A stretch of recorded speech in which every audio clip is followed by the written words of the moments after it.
नमस्कार लाडक्या बहिणींनो, मी डिजिटल माऊली आणि मी तुमच्यासाठी घेऊन आलो आहे अत्यंत महत्त्वाची बातमी। तुम्ही माझी लाडकी बहीण योजनाचा लाभ घेत आहात का?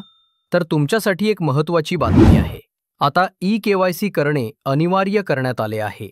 महाराष्ट्र सरकारने सुरू केलेल्या मुख्यमंत्री माझी लाडकी बहीण योजनेत दरमहा महिलांना 1500 रुपयांची आर्थिक मदत मिळते।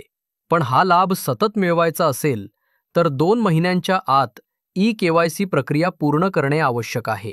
ही प्रक्रिया करण्यासाठी तुम्हाला आवश्यक कागदपत्रे लागतील।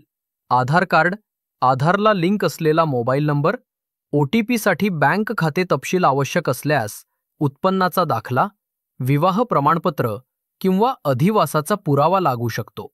चला पाहूया ई-केवायसी कशी करायची।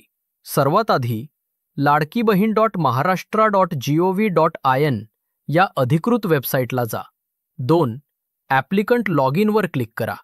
3. तुमचा आधार क्रमांक टाका आणि OTP टाकून लॉगिन करा। 4. विवाहित असल्यास पतीचा आधार क्रमांक, अविवाहित असल्यास वडिलांचा आधार क्रमांक नमूद करा। 5. आवश्यक कागदपत्र अपलोड करा। 6. सबमिट केल्यानंतर तुमची ई-केवायसी पूर्ण झाल्याची पुष्टी मिळेल। लक्षात ठेवा, जर तुम्ही दिलेल्या वेळेत ई-केवायसी केली नाही तर तुम्हाला मिळणारी 1500 रुपयांची रक्कम थांबू शकते।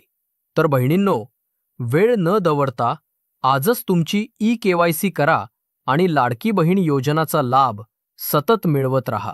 ह्या व्हिडिओला लाईक व शेअर करा जेणेकरून इतरांनाही माहिती मिळेल। व्हिडिओ आवडला असेल तर लाईक करा, शेअर करा आणि आपल्या डिजिटल माऊली ह्या चॅनलला सबस्क्राईब करायला विसरू नका। धन्यवाद।